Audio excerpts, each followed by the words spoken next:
Hello everyone, welcome back to our channel Champion Zaid, and today we are going to study the challenging questions of similarity chapter.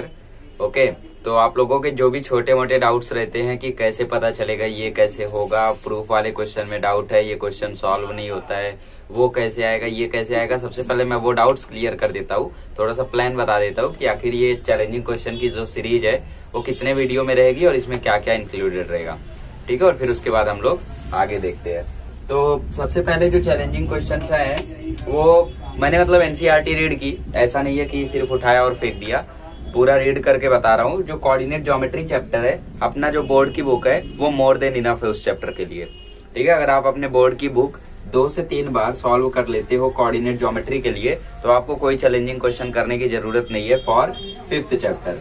साथ ही construction की बात करें तो उसमें भी आपको बिल्कुल जरूरत नहीं है एक्स्ट्रा चीजों को रिफर करने की, मतलब 4th चैप्टर के लिए भी अपने बोर्ड की बुक मोर देन इनफ है। ओके, अब बात आती है 6th चैप्टर की। तो 6th चैप्टर में देखो प्रूफ वाले क्वेश्चन है, उसके लिए तो एनसीईआरटी भी इनफ नहीं है।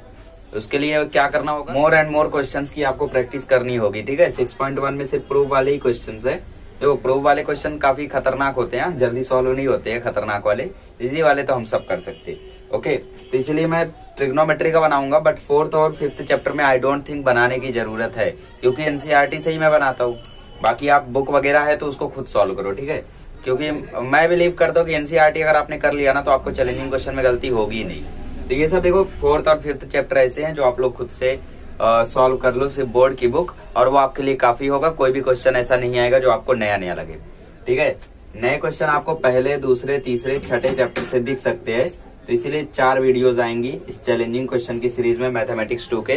पहले हम लोग डिस्कस करने वाले हैं similarity in today's video. Okay, तो सिमिलरिटी को हम लोग लगा देते हैं टिक, क्योंकि अब ये हो जाएगा ठीक है कि नहीं। पाइथागोरस थ्योरम में मच नीडेड है ना, जितना ज्यादा आप इसमें सीखेंगे उतना बेटर रहेगा। 3rd चैप्टर में तो अरे इसमें तो बहुत ज्यादा जरूरी है भाई, सर्कल तो हमारी जान है, सर्कल जान नहीं है, सर्कल जान लेवा है। ओके, 6th चैप्टर में भी इंपॉर्टेंट है। तो इतना चैलेंजिंग क्वेश्चन हमें करना है, और 1 शॉट ऑलरेडी मैंने अपलोड कर दिया है 1st चैप्टर का, 2nd चैप्टर का, 3rd चैप्टर का, 5th चैप्टर का। 6th के 1 शॉट की क्या जरूरत है, सिर्फ इसमें 6.1 है तो 6.1 देख लो, हो गया 1 शॉट। 2nd का मैंने एक पुराना वीडियो अपलोड कर दिया था। ठीक है, मतलब फर्स्ट टाइम जब मैंने बोर्ड पे पढ़ाया था तो मैंने 2nd चैप्टर का 1 शॉट ही अपलोड किया था, एज यू नो, तो वो आप रिफर करिए। बाकी ये तीनों नए हैं। ठीक है, सिमिलरिटी वाले में ऐसा गुलेल मार रहा हूँ, 3rd चैप्टर में फ्री फायर खेल रहा हूँ, 5th चैप्टर में नॉर्मल थंबनेल होगा। ओके, तो इन सभी को आप लोग रिफर कर सकते हो from the playlist maths 1 shot and challenging question. ये प्लेलिस्ट है maths 1 shot and challenging question, आप इसको ओपन करिए, उसमें आपके लिए खजाना मिल जाएगा, क्योंकि उसमें मैथ्स 1 और मैथ्स 2 दोनों के सारे चैप्टर के 1 शॉट मिल जाएंगे। और दूसरी बात, मैथ्स 1 के आपको सारे चैप्टर के चैलेंजिंग क्वेश्चन मिल जाएंगे 2 पार्ट में। पहले पार्ट में नॉर्मल, दूसरे पार्ट में word problem, normal word problem, normal word problem, normal, ऐसा। ठीक है, अभी मैथमेटिक्स 2 भी उसमें अपलोड करेंगे तो वो अपडेट हो जाएगा। तो अब सिमिलरिटी में हम लोग क्या क्या सीखने वाले हैं वो भी थोड़ा डिस्कस कर लेते हैं। आई नो थोड़ा टाइम जा रहा है, बट मुझे पूरा यकीन है कि आप लेक्चर को भले 2x स्पीड में देखें, बट मेरी बातों को आप 1x स्पीड में करके सुनते होंगे, ताकि कुछ मिस ना हो जाए। करेक्ट, सही बोल रहा हूँ ना? ओके, सिमिलरिटी में हम लोगों का थियरम कितना है? थियरम तो कई सारा है, बट जो बचा है उसकी बात करते हैं। बचा कौन है भाई? BPT, converse of BPT, converse भी वही है। Intercept made by 3 parallel line, वही चीज है, बीपीटी से ही आया। ठीक है, so I am not going to count that one. तो एक और आता है theorem of area of similar triangle.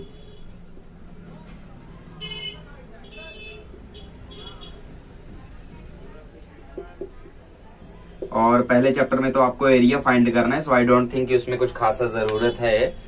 तो ये 3 चीजों के ऊपर हम आज चैलेंजिंग क्वेश्चन करने वाले, बीपीटी और theorem of area of similar triangle. एक P/Q है मेरे पास, प्रीवियस ईयर क्वेश्चन।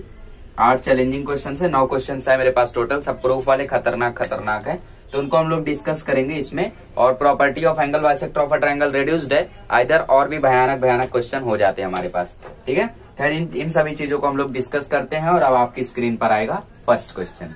चलिए, तो पहला क्वेश्चन आपकी स्क्रीन पर आ गया है। अब ये क्वाड्रिलेटरल जो भी हो, इसमें ML BC के पैरेलल है, NL CD के पैरेलल है, so you have to prove this. अगर देखो ये क्वेश्चन मैं कैसे सॉल्व करूंगा, अगर मैं आपकी जगह होता, मैं 10th में होता, तो मैं कैसे सॉल्व करता आपकी तरह सोचूंगा। ठीक है, टाइम अप। तो देखो होता क्या है कि हम लोग क्या करते हैं, हम लोगों को समझ में नहीं आता है आखिर इस चीज में कौन सा थ्योरम लगेगा, क्या फॉर्मूला लगेगा। ये सब तब समझ में आएगा ना जब आप उसकी प्रैक्टिस कर लोगे। ठीक है, जब से जैसे साइंस की बात कर ले तो साइंस में बहुत सारे लोगों को अभी भी नहीं समझता है कि भाई उसमें कौन सा फॉर्मूला लगेगा, कैसे वो सॉल्व होगा। बट अभी क्या है, अभी मैं देखो मेरी क्लास के कुछ स्टूडेंट्स पूछते रहते हैं कि इसमें कौन सा फॉर्मूला लगा के सॉल्व करेंगे, ये कैसे होगा। मैं सोचता हूँ यार ये लोग ऐसा डाउट क्यों पूछ रहे कि इसमें कौन सा फॉर्मूला लगेगा, कैसे पता चलेगा। ये सब डाउट बच्चों के होते हैं कि नहीं। सो 10th स्टैंडर्ड में आगे हो आप, अभी आप एक मैच्योर स्टूडेंट बन चुके हो, तो आपको प्रैक्टिस जैसे जैसे हो जाएगी ना, आप खुद ब खुद समझ जाओगे कि इसमें कौन सा फॉर्मूला लगेगा। जैसे अगर मैं आपकी जगह होता तो देखो आज के समय में ना गलतियां भी करूंगा, जैसी गलतियां मैं करता, लेकिन फिर उसको सुधारूंगा। हो सकता है आपने अभी वो गलती की हो, बुक निकाल के बैठे हो ना, बुक में लिखते चलना, समझ लो ना डिजिटल पिटाई होगी। ओके, नहीं पिटाई उटाई मैं नहीं करता। देखो ML BC के पैरेलल है और ये है एक ट्राइंगल। तो मैंने बीपीटी थ्योरम, बाकी सारे थ्योरम की बहुत प्रैक्टिस की है। पहले चैप्टर में प्रॉपर्टी ऑफ एंगल बाइसेक्टर तो रिड्यूस्ड है, सिमिलरिटी चैप्टर लग रहा है, मतलब उसमें से ही कोई थ्योरम लगेगा। पैरेलल की बात हो रही है, अपॉन में प्रूफ करना है, तो एक ही थ्योरम याद आता है, that is basic proportionality theorem. उसी को लगाकर देखते हैं। तो सबसे पहले मैं लिखता in triangle ABC ML parallel to BC, ये है गिवन, समझ लगा। ओके, मराठी नहीं बोलूंगा अब। तो मुझे मिल जाता AM upon MB is equal to AL upon LC। अच्छा, अब ये सब डाउट मत पूछना कि इसके नीचे ये कैसे, इसके नीचे ये कैसे आया। थ्योरम सीखा है, बेसिक क्लियर है, प्रैक्टिस सेट 2 बार सॉल्व किया है, तो ये देखो ज्यादा बेटर लगेगा। ओके, ये हमने बता दिया बीपीटी से। इसको दे देते हैं नंबर 1। अब मैंने क्वेश्चन देखा AM अपॉन MB, AB नहीं है बट MB मिल रहा है। ठीक है, AB नहीं है बट AM मिल रहा है, मतलब आंसर करेक्ट आ सकता है, देखते हैं चांसेस हैं। सो अब की बार दूसरा ट्राइंगल मैं लेता। ठीक है, मैं आपकी जगह होता तो मैं क्या गलती करता, कैसे सॉल्व करता, वो बता रहा हूँ। इन ट्राइंगल ADC में लिखता LN पैरेलल टू DC, ये है गिवन है ना, G1 नहीं है, तो ये हो जाएगा AN upon ND is equal to AL upon LC। ये हो गया number 2, that is BPT, basic proportionality theorem. Full form लिखना, चोरी मत करना। हाँ, होमवर्क प्रैक्टिस में कर सकते हो बट बोर्ड में फुल फॉर्म लिखना, वरना आपके मार्क्स की चोरी हो जाएगी। तो अभी मैंने देखा AL और LC कॉन्ग्रेंट है, इक्वल है दोनों, तो मैं क्या करता, फ्रॉम 1 and 2 इन दोनों को इक्वल बता देता, है ना, क्योंकि ये देखो मैच कर रहे लगभग। तो AM upon MB, I know मेरी स्पीड थोड़ी स्लो है आज, जानबूझ के मैं स्लो जा रहा हूँ, बिकॉज काफी ज्यादा बार फास्ट पढ़ाने के लिए लोगों ने कंप्लेन की है। ओके, नहीं मैंने अपना जब पर्सनली खुद का वीडियो देखा ना, तो मुझे ऐसा फील हुआ कि यार थोड़ा ज्यादा पढ़ा रही है, इसको चुप करो। ओके, तो देखो मुझे ये चीज मिल रही है, अब मुझे नीचे AB चाहिए, मिल नहीं रहा है। तो प्रॉब्लम सेट में हम लोगों ने एक क्वेश्चन सॉल्व किया था, प्रॉब्लम सेट 1 में। ठीक है, एक MCQ था और एक साथ ही में ऐसा क्वेश्चन था जिसमें कंपोनेंडो, इन्वर्टेंडो, ये सब प्रॉपर्टी लग रही थी। ठीक है, इसीलिए बोल रहा हूँ प्रैक्टिस सेट सॉल्व किया है, प्रॉब्लम सेट का MCQ भी अगर ढंग से सॉल्व किया है तो देखो तो अच्छा लगेगा। ठीक है, आई नो आप जानते होगे। तो अगर मैं दोनों जगह कंपोनेंडो लगाऊंगा तो AM प्लस MB, हाँ AM प्लस MB AB होता है, तो मुझे AB मिल जाएगा। ठीक है, तो बाय कंपोनेंडो, मैंने कंपोनेंडो अब लगा दिया। कंपोनेंडो क्या कहता है, जैसे हमारे पास एक रेशियो है 1/2 इज इक्वल टू 2/4, तो इस थ्योरम के हिसाब से 2 ऊपर जाके प्लस होगा, नीचे भी रहेगा, और यहाँ 4 ऊपर जाके प्लस होगा, नीचे वही रहेगा। मतलब ये यहाँ जाके प्लस होगा, ये यहाँ जाके प्लस होगा और नीचे वही रहेगा। और प्लस होने के बाद जादू ऐसा रहेगा कि तो भी वो रेशियो इक्वल रहेंगे। जैसे इसको काटो तो 3/2 आ रहा है, इसको काटो तो ये 1/2 आ रहा है, यहाँ भी इक्वल थे, यहाँ भी इक्वल थे, है ना, थियरम के साथ भी, थियरम के बाद भी। ओके, तो ये होता है कंपोनेंडो। तो MB को मैं ऊपर ले जाके अगर ऐड करूं तो AM plus MB divide by MB is equal to AN plus ND divide by ND। तो AM प्लस MB मैं देख रहा हूं AB हो रहा है। ओके, तो मुझे मिल गया AB by MB is equal to AN plus ND, AN plus ND हो रहा है AD, तो AD बाय ND हो गया, करेक्ट। ओके, अब देखो आंसर मैच कर रहा है क्या, AB इसमें नीचे है, MB ऊपर है। अरे यहाँ तो AM है, यहाँ MB है, ये क्या हो रहा है। ओके, आगे देखते हैं, ये ND क्यों आ रहा है, AN है यहाँ पे, अच्छा अगर मैं इधर इन्वर्टेंडो करूं, इन्वर्टेंडो क्या होता है, जैसे 1/2 इज इक्वल टू 2/4 है, तो इसको उल्टा कर देंगे इन्वर्टेंडो से, तो 2/1 इज इक्वल टू 4/2। कैंसिल करोगे, देखो अभी भी ये इक्वल है। लास्ट ईयर सीखा है हम लोगों ने। इन्वर्टेंडो अगर मैं यहाँ पे लगाता हूँ बाय इन्वर्टेंडो, तो ये हो जाएगा MB by AB is equal to ND by AD। OMG, answer correct आ ही नहीं रहा है, गलती किधर हो रही है। एक काम करते हैं, इन्वर्टेंडो को हम लोग पहले ही लगा कर देखते हैं, कंपोनेंडो हम लोग बाद में लगाते हैं, ठीक है। तो क्या पता थोड़ा बहुत चेंजेस आए, उसी की वजह से हो सकता है प्रॉब्लम हो रही हो, ठीक है, समझे। अगर मैं होता 10वीं में और ये क्वेश्चन मेरे सामने होता तो मैं ऐसे ही सॉल्व करता, पहले वो गलती करता, फिर यहाँ लिखता बाय इन्वर्टेंडो। अब मैं इन्वर्टेंडो कर रहा हूँ, पता नहीं अभी भी ये करेक्ट जाएगा या नहीं जाएगा। इन्वर्टेंडो अगर मैं करता हूँ तो ये हो जाएगा MB बाय AM, उल्टा हो जाएगा ND बाय AN, ठीक है। अब मैं यहाँ पे कंपोनेंडो लगाता हूँ, बाय कंपोनेंडो। ओके, तो कंपोनेंडो के हिसाब से MB plus AM divide by AM हो जाएगा is equal to ND plus AN divide by AN हो जाएगा। तो MB प्लस AM AB हो रहा है, AB upon AM, ND plus AN AD हो रहा है अपॉन AN।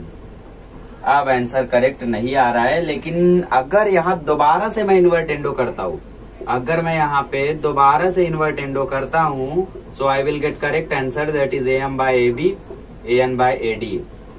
समझे, ऐसे शुरुआत करते हैं हम लोग और ऐसे गलतियों से सीखते हैं, ठीक है। गलतियां करते जा रहे हो, सॉरी बोलते जा रहे हो, तो उसका कोई मतलब नहीं है। गलतियां करो और उससे सीखो, ठीक है, सिर्फ सॉरी मत बोलो। चलो, तो समझ गए हम लोग कहाँ गलती कर रहे थे। आपके सामने अगर ये क्वेश्चन आया, हो सकता है कि पहले कंपोनेंडो बाद में इन्वर्टेंडो लगाने से करेक्ट आंसर आए, हो सकता है।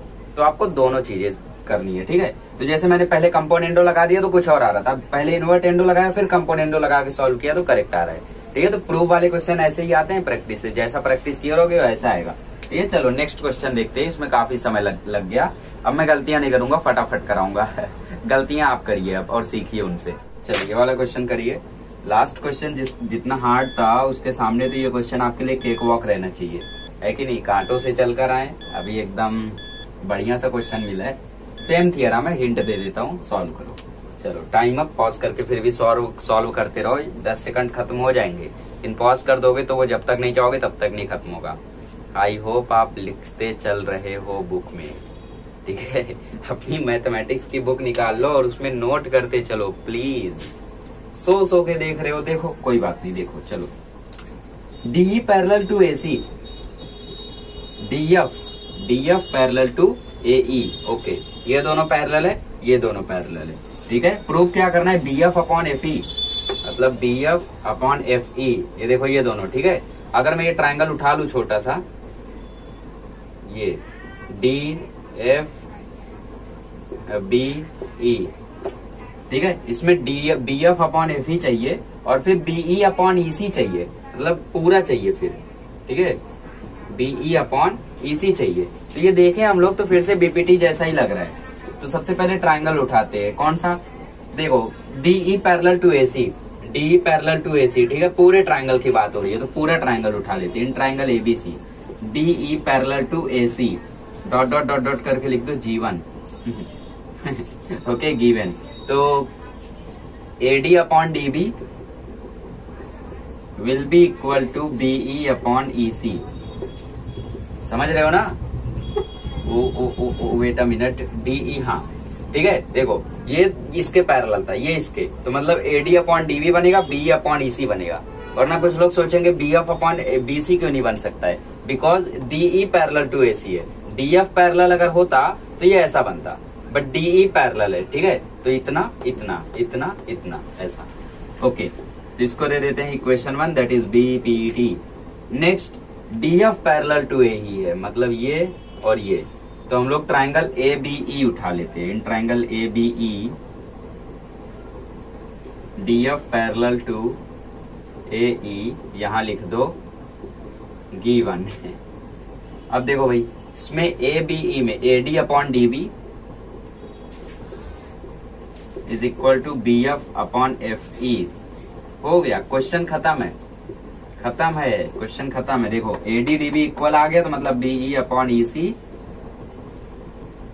Will be equal to B F upon F E. Eventually number 1 पे मुझे इस क्वेश्चन को ही रखना चाहिए था, है ना, बहुत इजी है, समझिए। ऐसे क्वेश्चन आपको 3 मार्क्स के आ सकते हैं, हाँ 3 मार्क्स के आ सकते हैं, बट वो लास्ट में नहीं, शुरुआती जो 3 मार्क्स का सेक्शन रहता है उसमें आएंगे, ठीक है, बिकॉज इसमें भी थोड़ा दिमाग लगता है। और जो मैंने लास्ट वाला बताया वो 4 मार्क्स में आ सकता है, या तो 3 मार्क्स लास्ट वाले में आ सकता है। Very important question. ओके, चलिए अब हम लोग देख लेते हैं एक और मजेदार क्वेश्चन। चलिए ये क्वेश्चन करिए। इसमें देखो BPT, theorem of area of similar triangle, 2 ही थियरम ही है, इसलिए आप लोगों को सेम टू सेम टॉपिक पर बार बार क्वेश्चंस मिल रहे हैं, ठीक है। कोई बात नहीं, नेक्स्ट वाला हम लोग कोशिश करेंगे कि अलग टॉपिक पर लाया जाए, 1.3 सिमिलरिटी पर भी लाया जाए। Okay, time up. देखो हाँ, तो यहाँ पे बोला DE parallel to O Q, DE O Q, बाहर निकाल लो, बाहर निकल, ओ क्यू डीई पी, तो पी क्यू ओ की बात करनी है। In triangle P Q O parallel दिखाना, बीपीटी लगा लो, ED parallel to O Q, तो ये रेशियो बन जाएगा PE upon E Q is equal to PD upon D O. Correct, number 1 BPT. Okay, second क्या बोला है, DF parallel to Q R, DF parallel to, okay just wait a minute, DF parallel to O R है, sorry for that. तो इस triangle को बाहर निकाल लो, निकल बाहर, okay sorry, DF O R P, in triangle P O R DF parallel to O R PD upon D O should be equal to P F upon F R. F are है ना, okay. इधर भी लिखेंगे BPT. फिर से देखो पीडीडीओ दोनों जगह पर है, तो ये दोनों भी इक्वल आ गए, therefore PE upon E Q should be equal to P F upon F R from 1 and 2। और अगर ये रेशियो इक्वल है, ये रेशियो देखो है किधर, PE upon E Q, P F upon F R, ठीक है, तो ये रेशियो इसका है। प्रूफ क्या करना था, ई एफ क्यू आर, हो तो गया, क्यू आर पूरा, और ये ई एफ किसका रेशियो है, ये भूताया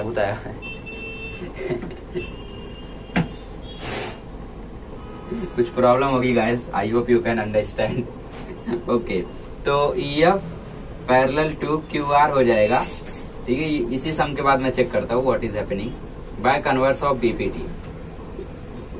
समझिए, इजी था, कर लिया था ना खुद से, सच्ची बोलना कर लिया था ना। अगर आपने 1.2 का लास्ट वाला एक्टिविटी वाला क्वेश्चन किया है तो ये आपको आता होगा। Okay, now let us go to a different sum. Finally आपकी स्क्रीन पर आ गया है मिसलेनियस क्वेश्चन, जिसमें कई सारे कॉन्सेप्ट मिक्स हैं, बट मेन कॉन्सेप्ट यही है सिमिलरिटी का। 2 ट्राइंगल को हिंट दे दिया।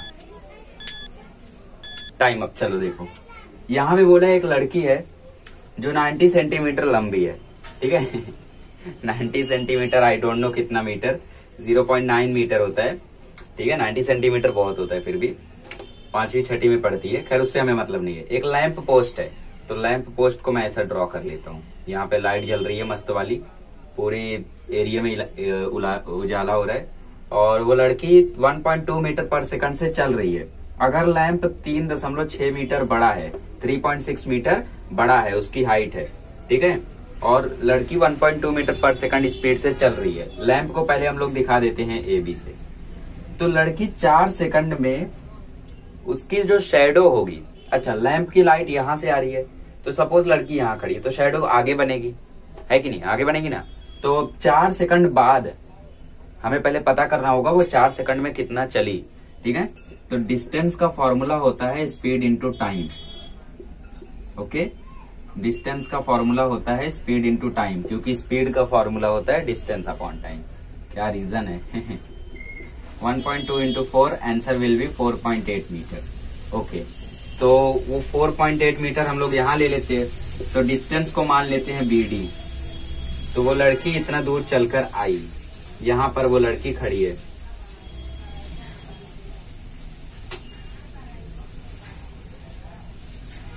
ठीक है, यहाँ पर वो खड़ी है। ओके, तो उसका शैडो देखो इस साइड बनेगा, इस साइड उसका शैडो बनेगा, तो इसको हम पॉइंट E ले लेते हैं। ठीक है, तो हम लोगों का ये क्वेश्चन ऑलरेडी है टेक्स्ट बुक में अलग तरीके से। तो इस लाइन को हम लोग ज्वाइन कर देते, ये लाइट ऐसे आ रही है, इस शेडो से हम लोग ज्वाइन कर देते। तो इसको पॉइंट, हमें डी मालूम नहीं है शेडो कितना बड़ा है, तो उसको एक्स ले लेते। तो पूरा बीई क्या हो जाएगा, बीई हो जाएगा 4.8 प्लस एक्स। अब करना क्या है, एक ट्रायंगल लड़की और शेडो और ये लाइन मिलकर बना रहे, एक ट्रायंगल ये बड़ा वाला बन रहा है, दोनों ट्रायंगल को बता देना है similar. In triangle A B D, इसको पॉइंट दे देते हैं C, and triangle C D E, देखोगे तो एंगल बी 90 डिग्री है और एंगल डी भी 90 डिग्री है। क्यों भाई क्यों, क्योंकि दोनों वर्टिकल है ना ग्राउंड पे, वर्टिकल ऑन द ग्राउंड। आप लोग पूरा फुल फॉर्म लिखना, girl and lamp post are standing vertical on the ground. Next angle E common angle है, तो angle E is equal to angle E common angle. समझ रहे हो ना। अब दोनों ट्रायंगल को बता दो similar, therefore triangle A B D should be similar to triangle C, okay okay okay, C E A B D, ठीक है, ए बी डी। तो नेक्स्ट वाले में हम लोग जाएंगे, नाम मैंने गलत लिख दिया है, नेक्स्ट वाले में आएगा C E D, okay, A B D ऐसे गया, फिर उसके बाद सी ई डी ऐसा जाएगा, ठीक है। बी करस्पॉन्ड कर रहा है डी को, हो सॉरी मैंने नेमिंग में गड़बड़ी कर दी। एंगल ए बी ई है, ट्रायंगल ए बी ई है, ठीक है, ए बी ई है। ए करस्पॉन्ड कर रहा है सी को, बी करस्पॉन्ड कर रहा है डी को, ई करस्पॉन्ड कर रहा है ई को, ऐसे नाम लिखते हैं। यहाँ पे लिख दो a test for similarity, a test for similarity, angle angle, okay. अब हमें कौन सा रेशियो चाहिए, देखो लैम्प पोस्ट की हाइट पता है, मतलब हमें ए बी पता है, हमें बी डी पता है, हमें डी ई नहीं पता है, और साथ ही में हमें बी ई पता है। तो मतलब जिसमें ये चारों आ जाए वो हम निकाल लेते हैं, एक्स की वैल्यू आ जाएगी और वही एक्स हमारा आंसर है। तो ए बी देखो इधर है, तो मतलब A B upon C D, फिर उसके बाद आ जाएगा बीई अपॉन डीई। मैं सारे रेशियो पहले ले लेता हूँ, फिर जिसकी जरूरत रहेगी उसको रखेंगे और बाकियों को निकाल देंगे। अच्छा ठीक है, तो लड़की की हाइट देखो हमें दी थी 90 सेंटीमीटर, 90 सेंटीमीटर मतलब 0.9 मीटर। तो हमें देखो जरूरत इन चारों की है, बाहर ले लेते हैं। ए बी कितना है 3.6, सी डी कितना है 0.9, बीई कितना है, बीई है 4.8 प्लस एक्स। अरे देखो ना ये प्लस एक्स हो जाएगा ना, नहीं समझ में आ रहा है तो कोलिनियर से निकाल लो, BE is equal to B D plus DE. ये करेक्ट है या नहीं बोलो, 4.8 प्लस एक्स हो गया ना। नीचे आ जाएगा एक्स, क्रॉस मल्टीप्लाई करो, ये 9 4 या 36 कट गया, तो 4x is equal to 4.8 plus x. एक्स को इधर ले आओ तो 3x इज इक्वल टू 4.8, तो x की वैल्यू हो जाएगी 4.8 डिवाइड बाय 3, तो x आ गया 1.6 मीटर। तो उस लड़की की शैडो कितनी दूर तक जाएगी, 1.6 मीटर तक। समझ गए, ऐसे इन क्वेश्चंस को करते हैं। चलो अब नेक्स्ट वाला करते हैं। चलिए क्वेश्चन नंबर 5 आपकी स्क्रीन पर है, फटाफट इसको सॉल्व करें। थोड़ा सा चैलेंजिंग है, मुझे लगता है सिर्फ 10% लोग ही इसको सॉल्व कर पाएंगे, ठीक है। आई होप मुझे आप गलत कर दोगे, बिकॉज हमारे चैनल पे काफी खतरनाक स्टूडेंट्स हैं। ये अच्छी बात है, टेस्ट सीरीज भी हुई, उसमें जितना पेपर देखा गया कोई फेल नहीं हुआ था, है कि नहीं। चलो टाइम अप, मेरा टाइम अभी भी चल रहा है।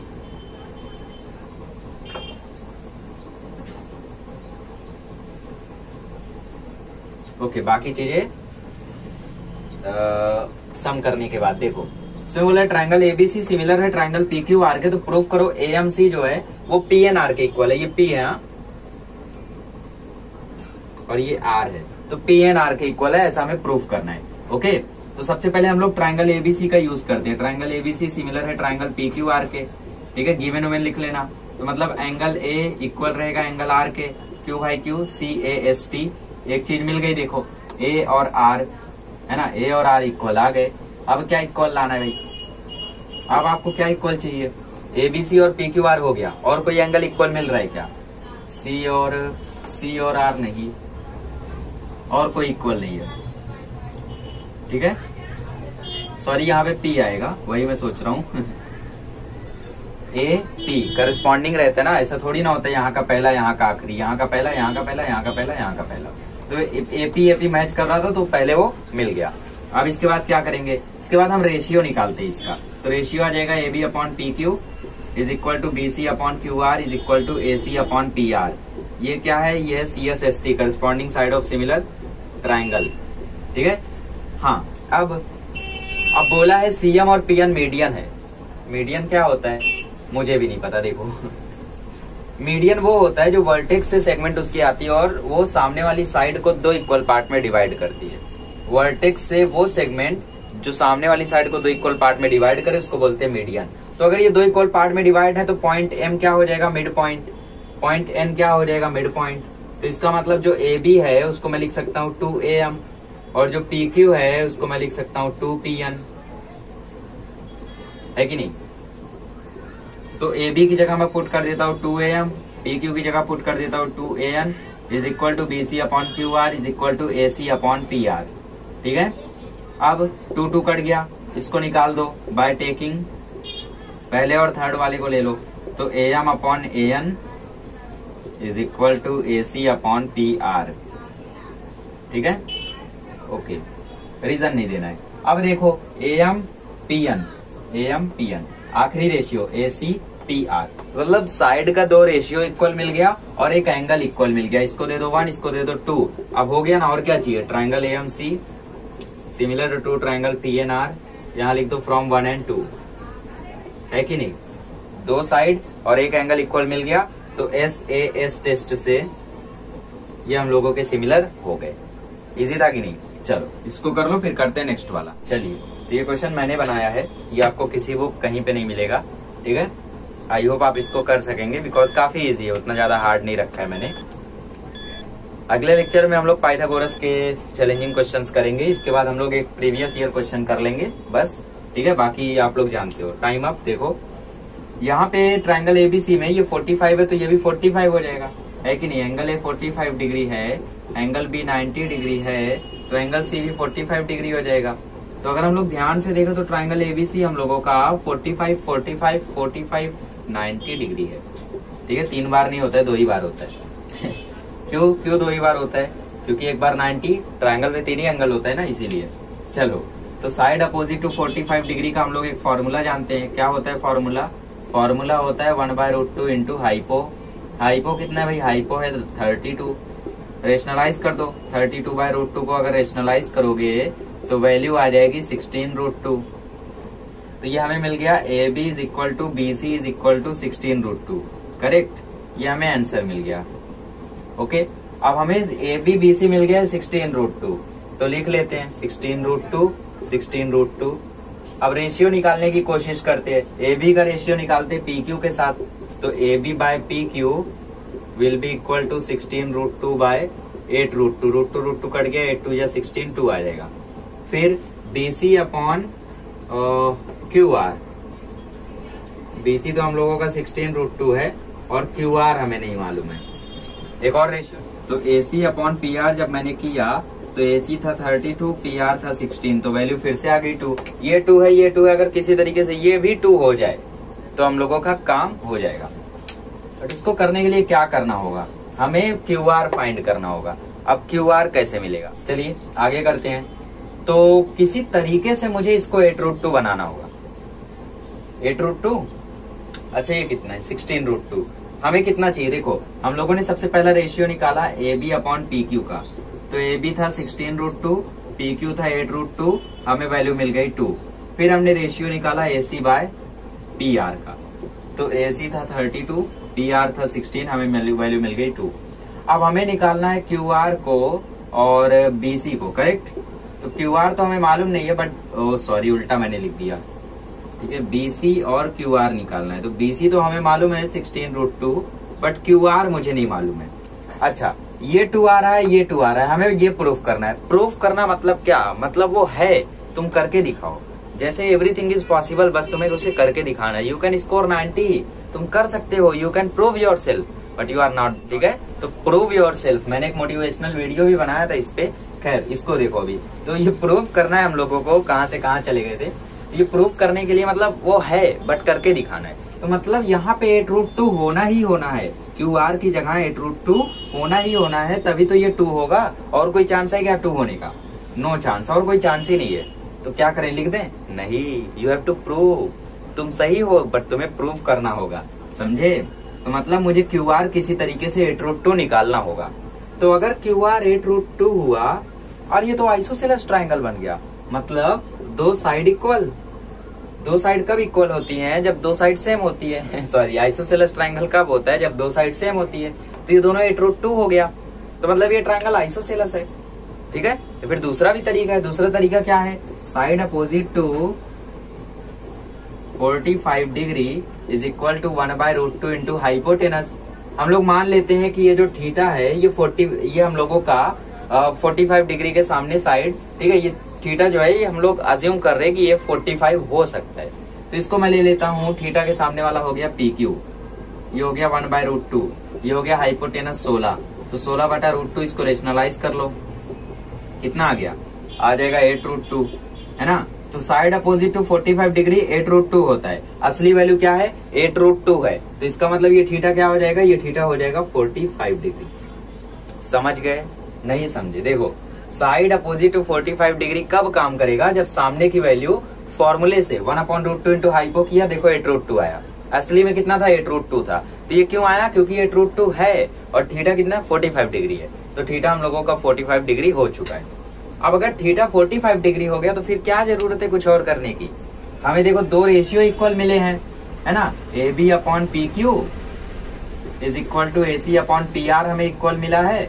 AB/PQ AC/PR। एक एंगल हमें इक्वल चाहिए, वो कौन सा होगा? ये वाला हो सकता है या ये वाला हो सकता है। ठीक है, एक काम करते हैं, हम लोग साइड से जा रहे हैं तो हम लोग साइड से ही जाते हैं, एंगल वेंगल छोड़ो। ठीक है, तो वो 45 डिग्री हो गया, तो इसका मतलब ये 90 डिग्री होगा, क्योंकि ट्राइंगल 90 डिग्री, सॉरी दूसरे तरीके से वो भी प्रूव करते। देखो, साइड अपोजिट टू 45 डिग्री जो होता है वो होता है 1/√2 इंटू हाइपो। सपोज हमें हाइपो अभी नहीं मालूम है, ठीक है, हम अज्यूम करके चल रहे कि ये थीटा 90 डिग्री होगा, अज्यूम कर रहे। तो 45 डिग्री के सामने अब की बार दोबारा से है PQ, और अब की बार PQ की वैल्यू हमें पता है, यहाँ पे निकाले ना। और ये हो गया hypo, that is PR। PQ है 8√2, ये है 1/√2 और ये है PR। √2 से मल्टीप्लाई कर दो तो PR हो जाएगा 16। अच्छा, असली में कितना है? 16। इसका मतलब ये एंगल कितना है? ये एंगल 90 डिग्री है। खुद के क्वेश्चन में पहली बार इतना ज्यादा समय लगा रहा हूं मैं। तो ये 90 हो गया, ये 45 हो गया। अब तो एंगल बता के इक्वल बता लो, या फिर आप लोग डायरेक्टली ये आइसोसेलेस हो गया, यहाँ पे लिख दो triangle PQR has become isosceles triangle, is an isosceles triangle, therefore QR will be equal to 8√2। ठीक है, तो QR किधर था भाई? BC/QR था। BC कितना था? 16√2। QR कितना है? 8√2। कितना आ गया? 2। Number 1, number 2, number 3, all the 3 ratios are equal, hence these are similar, this is similar. Okay, तो इस तरीके से हम लोग इसको प्रूव कर सकते हैं। थोड़ा लेंदी क्वेश्चन है ये, थोड़ा दिमाग कम लगता है कभी कभी, क्योंकि इतना लंबे तक तो कोई गया नहीं होगा, है ना। यहाँ पे सब हाइपोथेटिकल था, हमने ऐसा अज्यूम किया बट वो करेक्ट निकला। ठीक है, खैर इसका एक लॉन्ग मेथड है, बट आई डोंट थिंक वो आप लोगों को प्रॉपरली समझेगा। ठीक है, वो लॉन्ग मेथड कैसा था? सबसे पहले हम लोग इसका एरिया निकाल लेते, फिर theorem of area of similar triangle लगाते, ऐसा मान के चलते कि ये सिमिलर है, अज्यूम करते, फिर theorem of area of similar triangle लगाते हम लोग, फिर वो एरिया भी इक्वल आ जाता, तो साइड भी उसकी निकल जाती। खैर छोड़ो सब, ठीक है, अजम्पशन पे था, वो भी हमारा टोटली करेक्ट नहीं होता, ये टोटली करेक्ट है। जैसा हम लोगों ने 3.3 में, सॉरी 3.1 में हम लोगों ने एंगल को प्रूव किया था ना, ये 30 डिग्री है, 60 डिग्री है। कैसे प्रूव किया था? साइन थीटा से, है ना। Theta side opposite to 30 degree is this. ठीक है, तो उस तरीके से हम लोग ने इसको भी प्रूव किया। चलो इसको कर लो, आई डोंट थिंक ज्यादा लोग को समझ में आया होगा, बट ऐसे क्वेश्चन एग्जाम में नहीं देखे जाएंगे क्योंकि ये मेरे दिमाग के क्वेश्चन है। ठीक है, चलिए तो आज का लास्ट क्वेश्चन आपकी स्क्रीन पर है। ठीक है, आज काफी समय लग गया सिर्फ 7 क्वेश्चन कराने में, बट यू कैन अंडरस्टैंड कि समझाने में ज्यादा टाइम लगता है ना, ज्योमेट्री आपको हार्ड भी लगता है, इसलिए काफी स्लो जा रहा हूँ। टाइम ऑफ, ये बोर्ड का क्वेश्चन है। ठीक है, कई सारे लोग तो इसका फिगर नहीं बना पाए थे, फिगर तो मैंने बना लिया था, बट मुझे समझ नहीं आया कि आखिर इसमें सच में करना क्या है। मैंने कभी सोचा क्या बीपीटी वाला थियरम लगा के कुछ करना है, अटेम्प्ट किया था मैंने क्या किया था, बीपीटी जैसा कुछ कर दिया था, है ना। रेशियो था और पैरेलल था, तो इससे मुझे थोड़ा बहुत अंदाजा हुआ कि हो सकता है बीपीटी लगे। ठीक है, मैंने उतना ध्यान नहीं दिया, क्यों? क्योंकि मुझे पहला और तीसरा सम आ रहा था, तो मैंने इस पे ध्यान नहीं दिया उतना, सिर्फ अटेम्प्ट करने का चक्कर था, तो ऐसे ही कर दिया। खैर इसको देखो, तो कैसे करना था इसको, आज सीख लेता हूं मैं भी कैसे करना था यार। हाँ देखो, सबसे पहले सेगमेंट एक्स वाई जो है वो पैरेलल है एसी के, और जो सेगमेंट एक्स वाई है वो ए बी सी को दो इक्वल पार्ट में डिवाइड कर रहा है, एक एक्स बी वाई, ठीक है, और कुछ तो है नहीं मतलब दो इक्वल पार्ट में डिवाइड कर रहा है जिसका एरिया इक्वल है, मतलब ये दोनों इक्वल एरिया के है, ठीक है। तो ऐसा मैं लिख सकता हूँ कि ट्रायंगल एबीसी जो है वो डबल है इन दोनों का, इन दोनों को जोड़ेंगे तो ट्रायंगल एबीसी मिलेगा, है ना। तो 2 of area of triangle X B Y, area of triangle ABC, ठीक है। हाँ, तो ये पैरेलल है, दोनों पैरेलल है, तो इसका मतलब है एंगल बी एक्स वाई जो है वो इक्वल होगा एंगल एक्स वाई सी के। कैसे भाई? करस्पॉन्डिंग एंगल 9th में नहीं पढ़ा क्या? छोड़ो, मैंने भी नहीं पढ़ा है। एंगल बी जो है वो कॉन्ग्रेंट होगा एंगल बी के। करस्पॉन्डिंग एंगल पहचानने का देखो तरीका होता है, जैसे ये दो लाइन पैरेलल है, यहाँ पे ऐसा एफ बनेगा, ठीक है। इस एफ में जो ये कोने कोने का पार्ट होगा ये इक्वल होता है, ये करस्पॉन्डिंग एंगल होता है, सामने सामने ऐसा। बी जो है वो बी के कॉन्ग्रेंट है, क्यों? कॉमन एंगल है। आगे बढ़ो, देखो। हाँ, तो ये दोनों अगर इक्वल आ गए, ठीक है, बी एक्स वाई जो है वो एसी के इक्वल आ गया और बी जो है वो कॉमन एंगल हो गया, तो क्या मैं कह सकता हूँ कि ट्रायंगल एबीसी जो है वो सिमिलर है ट्रायंगल एक्स बी वाई के। समझे कि नहीं? अब बोलो कि ट्रायंगल का नाम कैसे लिखे आप? देखो, बी बी के इक्वल था तो बी बीच में आया, ए हमारा X sorry B X Y X A C, हाँ, तो ए हमारा जो है वो एक्स के इक्वल था, है ना। ए जो है वो एक्स के इक्वल है, तो ए हमने एक्स के इक्वल लिखा, ठीक है। तो इस तरीके से मैंने नाम लिखा, पहला पहला, दूसरा दूसरा, फिर जो बचा वो तीसरा तीसरा, क्योंकि सिमिलरिटी में आपने नाम प्रॉपर नहीं लिखा तो प्रॉब्लम हो जाती है। यहाँ पे लिखोगे ए टेस्ट। आफ्टर दैट इसका एरिया ले लेते हैं हम लोग, तो area of triangle A B C upon area of triangle X B Y. इसका एरिया क्या आएगा? किसी भी एक साइड का रेशियो, तो यहाँ पे A x upon x B है, तो मैं A B square upon x B square कर देता हूँ। अब इसको अगर मैं अपॉन में लिखता हूँ तो area of triangle A B C upon area of triangle X B Y हो जाएगा, ये इसके नीचे आया तो 2/1 ऐसा हो जाएगा। तो 2/1 is equal to A B square upon x B square, ठीक है। तो इधर हम लोग ले लेते हैं रूट, ठीक है। रूट लेंगे तो ए बी अपॉन एक्स बी की वैल्यू हमें मिल जाएगी √2/1, समझे। अब आप बोलोगे 1 को हटा दो क्या? नहीं, ऐसा नहीं करना है, क्योंकि ये इंपॉर्टेंट है। हमें चाहिए क्या? हमें चाहिए A x upon A B. हम क्या निकाल रहे हैं? हम निकाल रहे हैं A B upon x B, समझ रहे हो ना। फिर से वही कंपोनेंडो डिविडेंडो वाला खेल आ रहा है। ओके, तो क्या करें? अच्छा, ए बी में से क्या ऐसा मैं माइनस करूं कि मुझे ए एक्स मिल जाए, एक्स बी, मतलब ये मुझे ऊपर ले जाके माइनस करना होगा, और 1 को भी फिर माइनस करना होगा। ऊपर ले जाके जब हम माइनस करते हैं तो उस प्रॉपर्टी को बोलते हैं dividendo, if you are knowing. तो by dividendo a b minus x B upon x b is equal to √2 - 1/1। अब क्या होगा? ए बी में से एक्स बी गया, ए बी में से एक्स बी गया, ये पूरा था जिसमें से ये गायब हो गया, बचा क्या? A x. तो ए x upon x b is equal to √2 - 1/1। अभी भी आंसर नहीं आ रहा है। हमें क्या चाहिए? हमें चाहिए A x upon x B. हम क्या निकाल रहे? हम निकाल रहे ए x upon A x B, ठीक है। हमें ए बी चाहिए नीचे, तो ए बी के लिए हमें क्या करना होगा? एक्स बी में ए एक्स जोड़ना होगा, ठीक है। तो हम क्या करेंगे? ऐसा हम लोग पहले इसको इन्वर्टेंडो कर लेते हैं, ठीक है। जस्ट वेट अ मोमेंट, पहले हम लोग इसको इन्वर्टेंडो कर लेते हैं। थोड़ा लंबा क्वेश्चन है, 4 मार्क्स का आया था, जानते ही हो।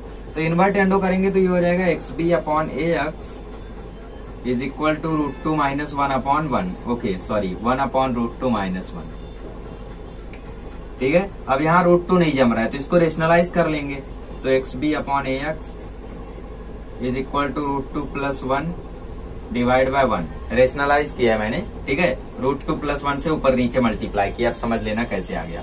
ओके, तो इसको मैं थोड़ा सा रफ कर देता हूँ, थोड़ी सी जगह बना लेते हैं जिंदगी में। ओके, तो ए एक्स मुझे क्या करना है? ए एक्स मुझे ऐड करना है, तब मुझे ऊपर ए बी मिलेगा और नीचे ए एक्स रहेगा। दोबारा इन्वर्टेंडो करूंगा तब आंसर आएगा। तो मैं क्या करता हूँ? ए एक्स को ऊपर ले जाके कंपोनेंडो लगा देता हूँ, ठीक है। सो इसको भी मैं रफ कर देता हूँ, so that I can write here okay, क्योंकि करस्पॉन्डिंग एंगल वगैरह तो समझ ही रहे हो आप लोग, no need to think so much about that. Okay, तो मैं कंपोनेंटो लगा रहा हूँ यहाँ पे, तो x B plus A x upon A x is equal to √2 +1 +1 divide by 1। ठीक है, अब बोलोगे दो वन कैसे, एक वन यहाँ एक वन ऊपर जाके ऐड हुआ, तो एक्स बी में ए एक्स जुड़ेगा तो आएगा A B upon A X, ये आ जाएगा √2 + 2 डिवाइड बाय 1। अभी भी आंसर नहीं आया, चाहिए क्या तुम्हें, तुम्हें चाहिए A x upon A B, बस आखिरी बार इन्वर्टेंडो कर दो, अब की बार आ जाएगा। बहुत घुमाया बाय इन्वर्टेंडो, तो ए x upon A b is equal to 1/√2 + 2। अभी भी थोड़ी सी मिस्टेक है, क्योंकि नीचे रूट है, रूट हटाने के लिए कर देते हैं रेशनलाइज, तो √2 - 1 √2 - 2, नीचे भी √2 - 2, तो ए x upon x b, a x upon A b sorry, is equal to √2 - 2 divide by 2 का स्क्वायर 2 और नीचे आ जाएगा 4। ठीक है, तो -2, अब माइनस आप ऊपर निकाल लीजिए कॉमन, तो ए एक्स अपॉन ए बी आ जाएगा, ताकि नीचे से माइनस हट जाए, है ना, थोड़ा सुंदर दिखे, -√2 + 2 डिवाइड बाय -2, तो माइनस माइनस कट गया, तो ए एक्स अपॉन ए बी की वैल्यू आ गई 2 - √2 डिवाइड बाय 2।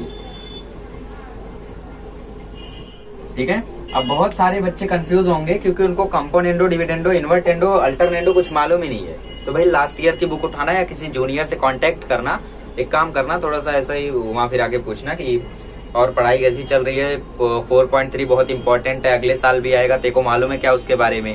ठीक है, ऐसा अपने जूनियर से कांटेक्ट करना, भाई ये तो ठीक है सीख लेना, बट अगर आपको सीखना है और ये दिखाना भी नहीं है कि आपको नहीं आता है, तो उसके पास जाना और बोलना कि अरे तूने 4.3 अच्छे से किया क्या, 4.3 याद रखना, अच्छे बच्चे से पूछना, वरना पता चला उसका भी डब्बा खोले, बोलना अरे 4.3 बहुत इंपॉर्टेंट है, अगले साल बहुत काम आएगा, याद है क्या देखो, तो बोलेगा हाँ मेरे को याद है, तो आप बोलिएगा कि मैं कुछ भी पूछूं क्या, तो बोलेगा हाँ बता कंपोनेंडो क्या होता है, डिविडेंडो क्या होता है, अच्छे से समझ लेना।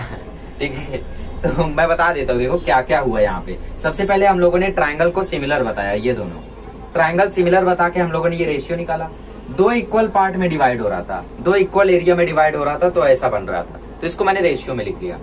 अब ये इसकी जगह मैंने ये पुट कर दिया, अब मैंने रूट लिया तो ये ऐसा आ गया, फिर मैंने इधर कंपोनेंडो किया, किधर किया, हाँ डिविडेंडो किया। डिविडेंडो क्यों किया, क्योंकि मुझे ए बी में से एक्स बी माइनस करूंगा तो ही मुझे ये मिलेगा। ठीक है, तो मैंने माइनस किया, ये ऐसा आ गया, फिर उसके बाद मुझे ये आंसर मिला। ठीक है, अब यहाँ पे मुझे ए एक्स ऊपर चाहिए था, बट नीचे ए बी चाहिए। ठीक है, तो मैंने क्या किया, एक्स बी को ऊपर ऐड किया, एक्स बी को जब ऊपर ऐड किया तो वो कंपोनेंडो हुआ यहाँ पे, तो ये हम लोगों का ये कुछ ऐसा आ गया। चलिए, बहुत सारे लोगों को डाउट होगा तो मैं रिपीट कर देता हूँ, देखो। ठीक है, तो ए बी, चलिए तो यहाँ तक हम लोग गए थे, फिर मैंने यहाँ पे ए बी में से एक्स बी माइनस करना था, तभी ए एक्स मिलेगा, तो मैंने लगा दिया डिविडेंडो। डिविडेंडो मतलब ऊपर ले जाके माइनस करो और नीचे वही रहने दो, तो ए b minus x B upon x b is equal to √2 - 1 divide by 1। ठीक है, तो ये हो गया a x by x b is equal to √2 - 1 upon 1। फिर मैंने इन्वर्टेंडो किया, तो x b by a x is equal to 1 upon √2 - 1। Root नीचे रहना नहीं चाहिए, तो मैंने रेशनलाइज कर दिया। रेशनलाइज करने के बाद वैल्यू आ गई √2 + 1 डिवाइड बाय 1, तो ये मुझे value milli x b by a x की। फिर से मैंने कंपोनेंडो लगाया, क्यों, ताकि ऊपर ए बी हो जाए, तो x B plus A x upon A x is equal to √2 + 2 divide by 1। समझ रहे हो ना, 1 ऊपर जाके ऐड हुआ तो 2। अब ये ऊपर हो गया ए बी, नीचे हो गया ए एक्स, और ये हो गया √2 + 2 डिवाइड बाय 1। अब हम लोगों ने इसको इन्वर्टेंडो किया, क्योंकि ए एक्स ऊपर चाहिए, तो बाय इन्वर्टेंडो। ओके, तो ए एक्स अपॉन ए बी, ये आ गया 1 बाय √2 + 2। अब इसको दोबारा रेशनलाइज करेंगे तो √2 - 2 अपॉन √2 - 2, तो ये वैल्यू आ जाएगी √2 - 2, 2 का देखो √2 का स्क्वायर हो जाएगा 2, 2 का स्क्वायर हो जाएगा 4, तो 2 - 4। ये ए एक्स अपॉन एक्स बी हमें मिल चुका है। यहाँ पे भी अगर छोड़ देते हो तो भी चलेगा, बट हमें थोड़ा इसको सुंदर बनाना है। ठीक है, तो ए x upon x b is equal to, ऊपर से मैं माइनस कॉमन लेता हूँ ताकि नीचे का माइनस में कैंसिल कर सकूं। माइनस कॉमन लूंगा तो प्लस की जगह आ जाएगा माइनस की जगह। ठीक है, तो फाइनल आंसर आपके सामने है। कैमरा स्टॉप हो गया था, जहां तक भी रिकॉर्ड हुआ, माइनस हम लोगों ने यहाँ से कॉमन लिया ताकि इसका माइनस कैंसिल कर सके। तो इस तरीके से ये आंसर आ गया। ठीक है, कई जगहों पर शॉर्ट एक्सप्लेनेशन देते हैं बट पूरे स्टेप्स ये हैं, अच्छे से समझ लीजिए। ठीक है, आई होप आप लोगों को इन सभी चैलेंजिंग क्वेश्चंस में मजा आया होगा। और अगले लेक्चर में मिलेंगे तो मैं आपके लिए चुन चुन के लेकर आऊंगा पाइथागोरस थ्योरम के चैलेंजिंग क्वेश्चंस। ठीक है, चलिए पढ़ते रहिए। Thank you so much.